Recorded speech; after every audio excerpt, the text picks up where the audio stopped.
আকাশবাণী গুৱাহাটী বিয়লিৰ আঞ্চলিক বাতৰি পঢ়িছো ঋতুপৰ্ণা বৰাই। দেশৰ 10খন ৰাজ্য আৰু কেন্দ্ৰীয় শাসিত অঞ্চলৰ 96টা লোকসভা সমষ্টিত অহা 13 মে'ত হ'বলগীয়া চতুৰ্থ পৰ্যায়ৰ লোকসভা নিৰ্বাচনৰ বাবে ব্যাপক নিৰ্বাচনী প্ৰচাৰ অব্যাহত আছে। কাইলৈ এই পৰ্যায়ৰ নিৰ্বাচনী প্ৰচাৰৰ বাবে সামৰণি পৰিব। নিৰ্বাচনী প্ৰচাৰৰ সামৰণিৰ এদিন পূৰ্বে ভাৰতীয় জনতা পাৰ্টি, ভাৰতীয় জাতীয় কংগ্ৰেছ, তৃণমূল কংগ্ৰেছৰ লগতে আঞ্চলিক দলসমূহে ব্যাপক প্ৰচাৰ চলাইছে।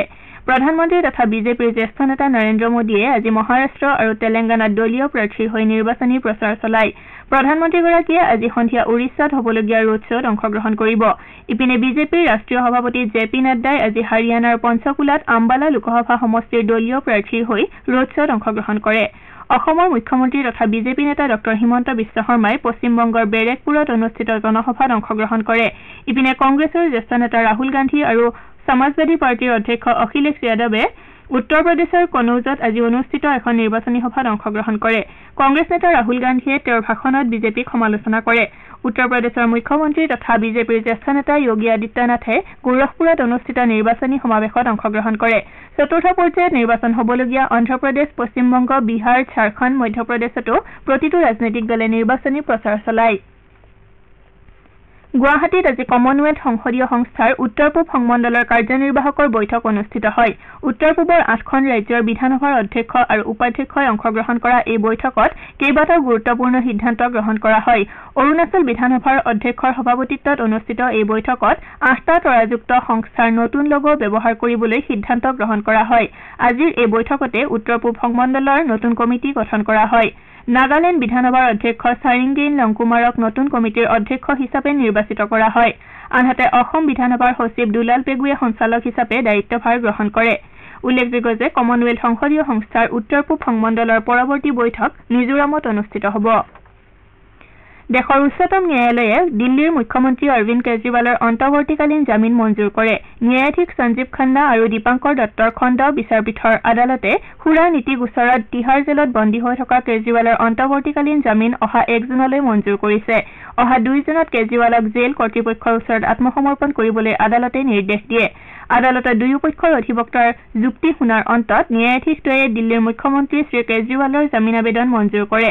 উল্লেখযোগ্য যে যোৱা 21 মাৰ্চত বিধি বলবৎকাৰী সঞ্চালকালয়ে সুৰা নীতিৰ গোচৰত দিল্লীৰ মুখ্যমন্ত্ৰীগৰাকীক গ্ৰেপ্তাৰ কৰিছিল।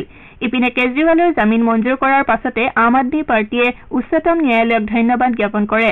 এখন সংবাদমেল সম্বোধন কৰি আম আদমী পাৰ্টীৰ জ্যেষ্ঠ নেতা সৌৰভ ভৰদ্বাজ আৰু আতিশীয়ে এয়া সত্যৰ জয় বুলি অভিহিত কৰে। জেলৰ পৰা ওলোৱাৰ পাছত কেজৰিৱালে লোকসভা নিৰ্বাচনৰ প্ৰচাৰ চলাব বুলি আম আদমী পাৰ্টীয়ে জানিবলৈ দিয়ে।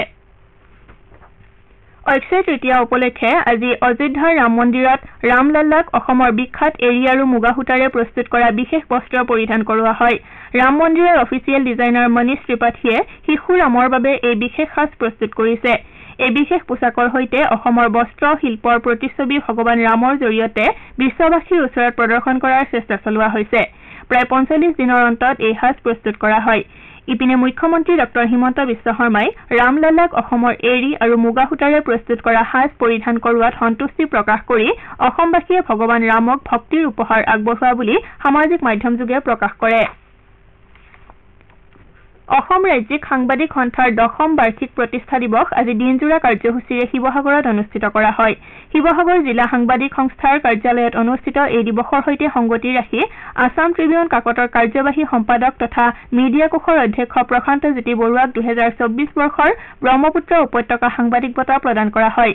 অনুষ্ঠানত ভাৰতীয় সাংবাদিক সংঘৰ সচিব প্ৰধান সাবানায়ক চেলভা কুমাৰস্বামী প্ৰমুখ্যে ভালেসংখ্যক ব্যক্তিয়ে অংশগ্ৰহণ কৰে। IPL ক্ৰিকেট প্ৰতিযোগিতাৰ আজি গুজৰাটৰ আহমেদাবাদৰ নৰেন্দ্ৰ মোদী ষ্টেডিয়ামত হ'বলগীয়া খেলত চেন্নাই ছুপাৰ কিংছ গুজৰাট টাইটান্ছৰ মুখামুখি হ'ব। খেলখন সন্ধিয়া 7:30 বজাত আৰম্ভ হ'ব। আমাৰ এতিয়াৰ বাতৰিৰ ইমানতে অন্ত পৰিল।